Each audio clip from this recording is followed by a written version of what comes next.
Hello students, हम पढ़ रहे हैं थायराइड ग्लैंड के बारे में। थायराइड ग्लैंड एंडोक्राइन ग्लैंड है जो बेस ऑफ द नेक में प्रेजेंट होती है। ये एक बटरफ्लाई शेप एंडोक्राइन ग्लैंड है।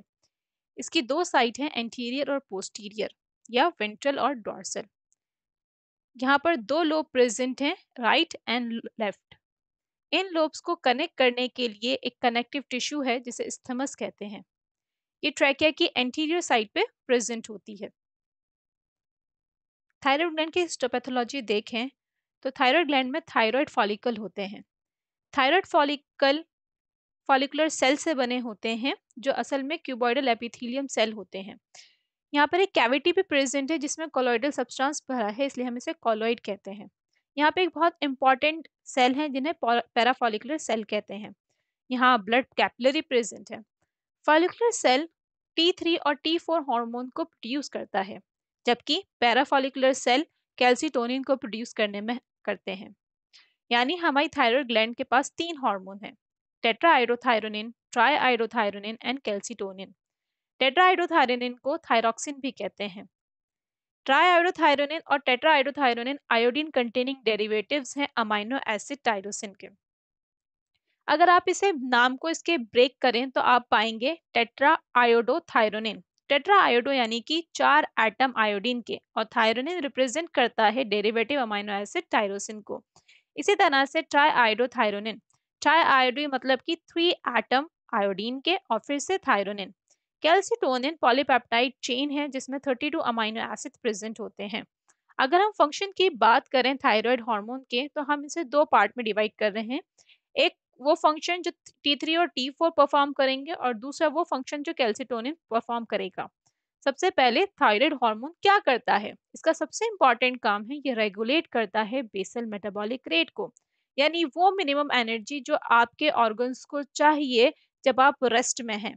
यानी आपके हार्ट को बीट करने के लिए जो एनर्जी चाहिए, ब्रीदिंग के लिए चाहिए, लिवर को मेटाबॉलिज्म के लिए चाहिए, ये सब कौन रेगुलेट करता है? हमारा थायराइड हार्मोन। और उसका और भी इम्पोर्टेंट काम है बच्चों में स्टिमुलेट करना ग्रोथ को। ये ग्रोथ करवाता है ब्रेन की, मसल की और बोन्स की। ये स्टिमुलेट करवाता है protein synthesis and carbohydrate metabolism.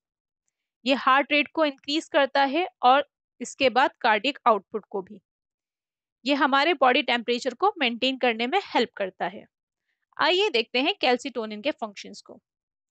Calcitonin हमारे ब्लड में कैल्शियम लेवल को डिक्रीज कर देता है। और ये ऐसा कैसे कर पाता है? सबसे पहले ये इनहिबिट करता है ऑस्टियोक्लास्ट एक्टिविटी हमारी बोन्स में। ये प्रमोट करता है कैल्शियम डिपोजिशन बोन्स में। और ये अपोजिट काम करता है पैराथायरॉयड हार्मोन के। ये बहुत ज्यादा इंपॉर्टेंट है कि कैल्सिटोनिन और पैराथायरॉयड हार्मोन एक दूसरे के ऑपोजिट काम करते हैं। आप इसे अपने नीट के लिए जरूर मार्क कर लीजिएगा। आगे देख रहे हैं ये किस तरह से फंक्शन परफॉर्म करता है। सबसे पहले हमारे पास ब्रेन है। ब्रेन में एक सबसे इंपॉर्टेंट स्ट्रक्चर प्रेजेंट है जो हार्मोन्स को रेगुलेट करता है, दैट इज हाइपोथैलेमस। हाइपोथैलेमस से थायरोट्रोपिन रिलीजिंग हार्मोन सिक्रीट होता है जो एक्ट करता है एंटीरियर पिट्यूटरी ग्लैंड पे।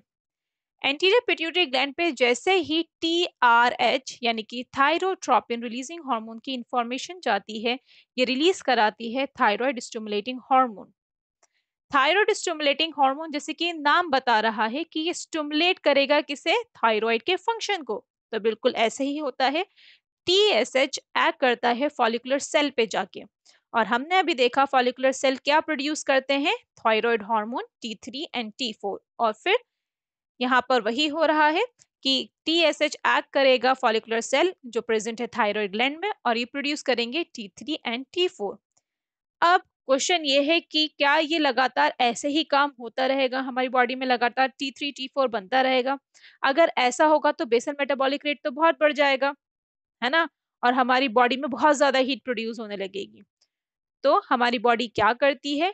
T3 T4 जब बॉडी में एक नॉर्मल लेवल तक बन जाता है तो ये एक नेगेटिव फीडबैक भेजना शुरू कर देती है ब्रेन पर, यानी हाइपोथैलेमस पे। हाइपोथैलेमस इन सिग्नल्स को रिसीव करता है और टीआरएच यानी कि थायरोट्रोपिन रिलीजिंग हार्मोन को डिक्रीज करने लगता है। जब टीआरएच डिक्रीज होता है तो ये इंफॉर्मेशन कहाँ जाएगी?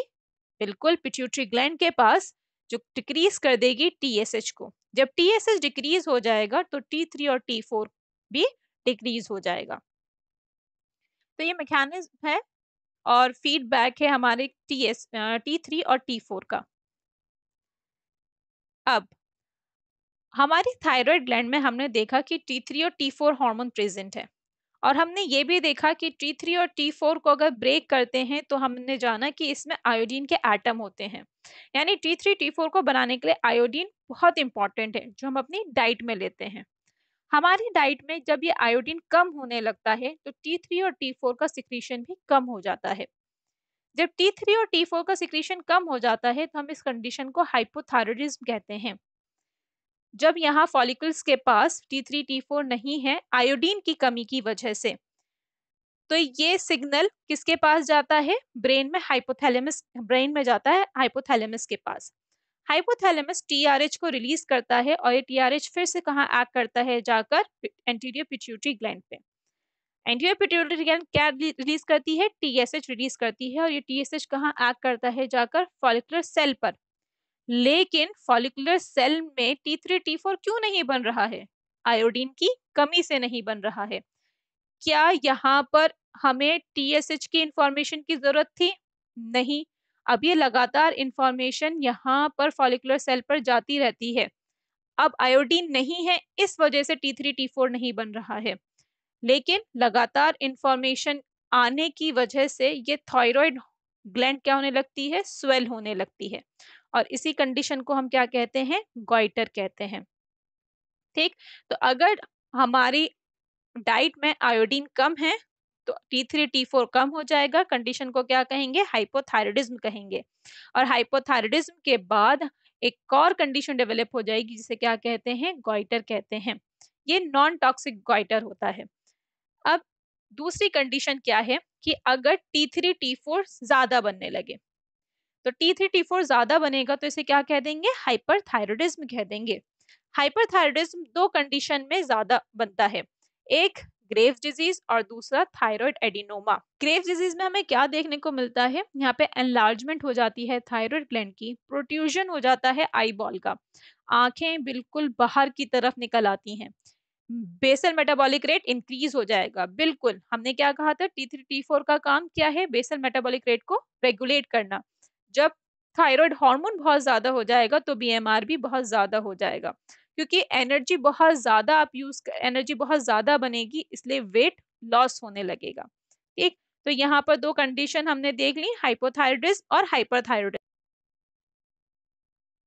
अगर हाइपोथायरायडिज्म प्रेग्नेंट लेडी को हो जाए तो क्या होगा?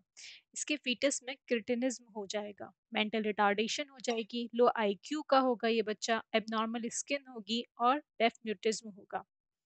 हाइपोथायरायडिज्म इन प्रेगनेंसी बहुत इंपॉर्टेंट क्वेश्चन है। आप इसे अपने नीट के लिए अच्छे से प्रिपेयर कर लीजिए। आई होप आपको थायराइड ग्लैंड अच्छे से समझ में आ गई होगी।